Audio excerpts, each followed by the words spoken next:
supaya tidak menyebabkan dosa, tidak menyebabkan dosa besar. Karena ketika menikahi anak yatim itu ya, yang punya harta banyak, kemudian dia belum punya pekerjaan, ya kan, atau tidak mampu, maka akan rawan sekali menggunakan harta anak yatim yang dia nikahi itu. Sehingga dianjurkan oleh Al-Quran, jika kamu tidak bisa berbuat adil, maka nikahilah atau carilah perempuan yang bukan yatim, yang kamu suka, 1 atau 2 atau 3 atau 4, ya kan? Bagi yang mampu. Kalau mau sih semuanya mau.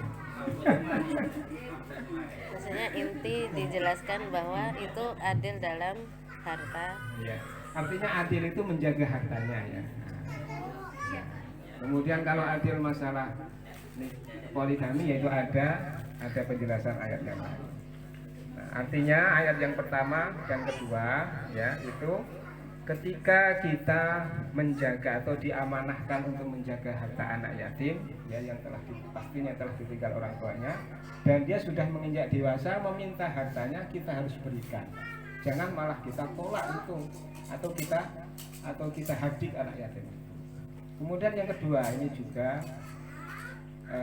kita kembangkan lagi ya, kita kembangkan tidak hanya kepada haknya anak yatim, tapi ketika kita bermuamalah, bermuasyarah dengan anak yatim seperti sehari-hari ya, sehari-hari ya, entah itu anak yatim yang dirawat oleh orang lain, atau anak yatim itu dirawat oleh kita, atau ada anak yatim yang menjadi anak didik kita, murid kita.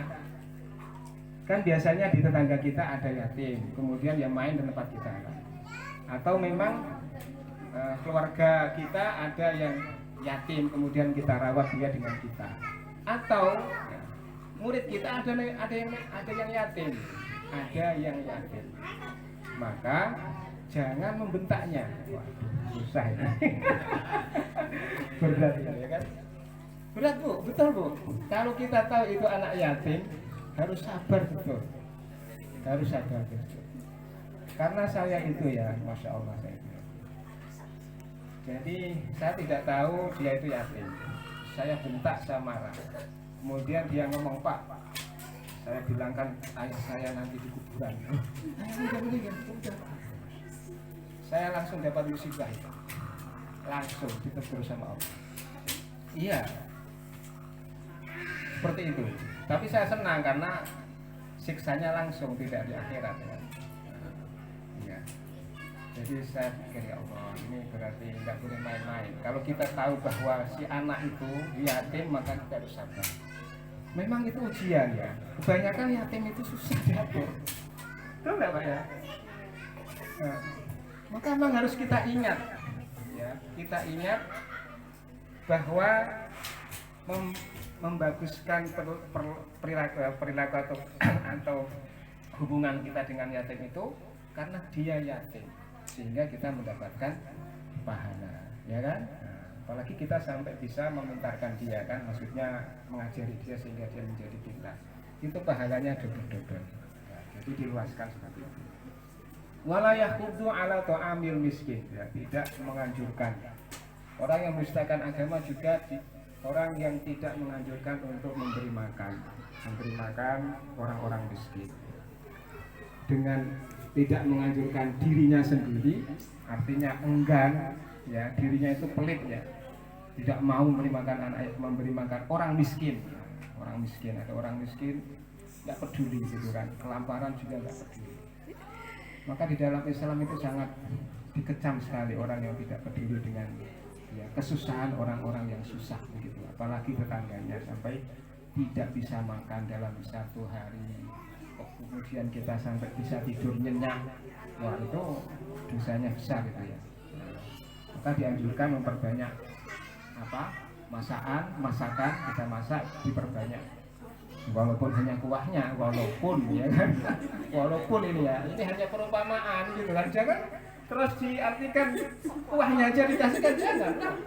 Masa kuahnya dikasihkan, walaupun hanya dengan kuahnya, maksudnya begitu, walaupun kan saking kita harus peduli ya dengan orang yang kelaparan, karena memang kelaparan itu sangat bahaya sekali. Ya. Kejahatan itu hampir ya mayoritas karena kelaparan. Ya. Makanya yes, kalau perutnya kenyang, ya maka tidak sangat jarang lah terjadi kejahatan itu. Kemudian juga tidak menganjurkan orang lain untuk memberi makan orang miskin.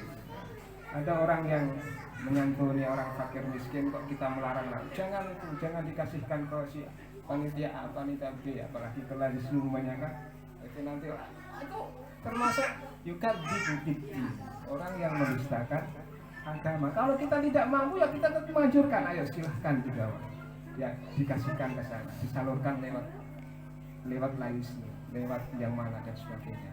Jangan kita tidak mau malah menganjurkan orang lain tidak mau berinfak. Nah, itu ibu orang yang mendustakan agama.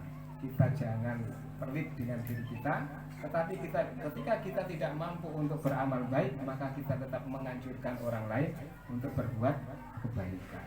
Takutnya masuk dalam orang yang mendustakan agama, itu sangat dikecam oleh Allah Subhanahu wa taala.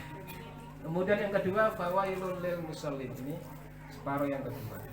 Ya, yang mengatakan ulama yang mengatakan bahwa surat ini dibagi menjadi dua.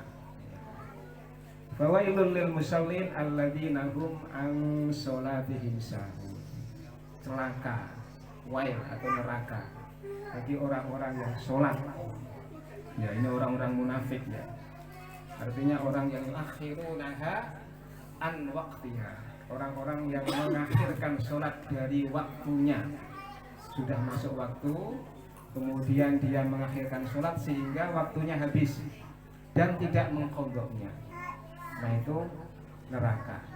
Ya, jaminannya itu neraka. Fawailul lil musallin. Ya, artinya kita ambil yang itu saja. Ya, jangan yang berat-berat. Kalau ulama yang berat mengatakan fawailul lil musallin alladzina hum an sholatihim sahun, itu ya neraka wail atau kerusakan bagi orang-orang yang sholat yang lalai ketika sholatnya. Alladzina hum fi sholatihim alladzina hum an sholatihim sahun, ya. Dia lalai. Jadi ketika sholat dia tidak lupa sholat. Ya. Padahal sholat kan aqimus sholata lidzikri. Dirikanlah sholat untuk ingat aku. Ini ketika sholat Allahu Akbar malah yang diingat bukan Allah, yang diingat malah yang lain. Ini kan lucu. Ini sholat. Sudah sholat saja nggak ingat Allah, apalagi di dalam sholat. Ya kapan ingatnya kan begitu kan?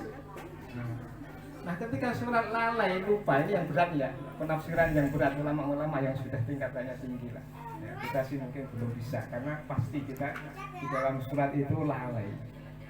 Jalan-jalan kemana-mana pikirannya, bahkan itu kalau tidak salah itu Imam Abu Hanifah, kalau tidak salah ya, ketika ditanya tentang dimintai tolong, bukan ditanya, dimintai tolong untuk mencarikan sesuatu yang hilang. Ada orang itu minta tolong kepada, ini mohon maaf kalau salah ya, Imam Abu Hanifah, maksudnya imam siapa, tapi ingat saya itu Imam Abu Hanifah. Wahai imam, ini contoh saja, itu kunci motor saya itu hilang begitu. Ya, kunci motor saya itu tolong carikan. Loh, kok suruh nyari saya, akan kunci kamu kok malah suruh nyari saya begitu. Tapi Imam Abu Hanifah mau memperdaya setan. Udahlah gini aja, kamu sholat saja. Ya, kamu sholat saja. Kok gitu ya, pokoknya kamu sholat saja lah. Nah, ketika sholat ternyata ingat kunci motornya di mana. Nah, ini memperdaya setan, dimanfaatkan setan untuk mencari hal-hal yang kita tidak bisa temukan di luar sholat. Ya sholat sunnah ya, kan gitu.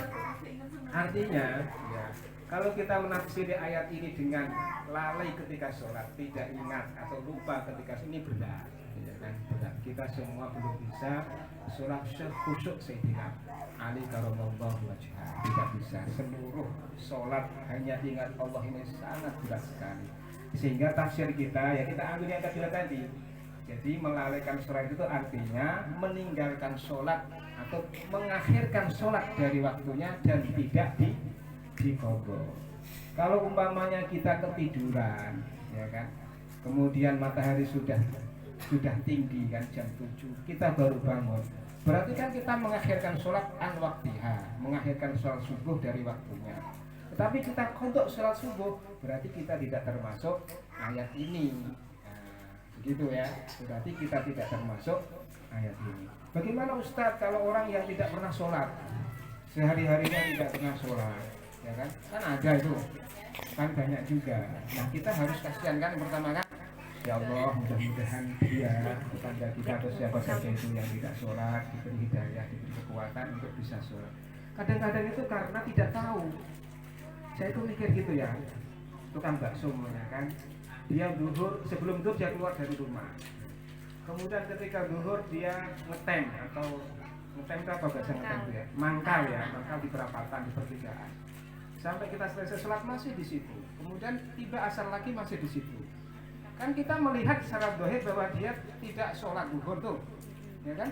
Tapi saya perhatikan lagi, mungkin dia itu tidak tahu bacaannya kali ya. Mungkin gitu lah, mungkin kan gitu kan. Atau mungkin bukan orang Islam. Ya kan? Islam lah kan kita kenal kan. Kita kenal, kita tahu rumahnya orang itu tahu, kita tahu tuh. Saya itu menyaksikan nih saya sendiri ini saya melihat. Jangan-jangan saya harus dekati begitu. Cuma saya belum dekati ini, saya belum. Cuman baru berpikir mungkin dia itu tidak tahu ya bacaannya sholat atau tidak tahu cara-cara sholat ya kalau dia tidak sholat. Nah orang yang meninggalkan sholat tetapi bukan karena juhud ya, bukan karena ingkar, kemudian meninggal ya. Nah, maka terserah Allah nanti. Terserah Allah mau dimasukkan ke neraka atau di sini. Tapi kalau dia meninggalkan sholat ya, dia meninggalkan sholat, kemudian dia tobat, ya kan, kemudian dia tobat dan meninggal. Nah, setelah tobat dia sholat kan akhirnya kan sebelum meninggal itu sholat. Nah, maka diampuni oleh Allah Subhanahu wa Ta'ala. Maka ketika kita melihat ini ya coba kita dekati lah ya. Saya mau tanya juga itu, saya mau memberanikan diri juga, Pak. Bapak itu tidak sholat, Bapak itu saya lihat tidak sholat itu karena tidak paham sholat atau gimana begitu kan? Enak tak kayak gitu tuh? Enak, saya tuh mau berpikir kayak gitu karena saya melihat itu ya, saya melihat. Namanya kita ya harus kasih sayang kan, kasih sayang dengan siapa saja termasuk orang-orang yang tidak sholat yang kemudian kita berkhusnuzon mungkin dia tidak tahu. Kalau tidak tahu kan kita ajari kan begitu kan? Tidak apa-apa gitu.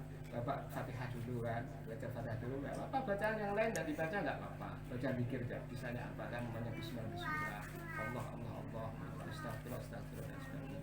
Kalau memang ya tahu ya kita mungkin bisa nasihati.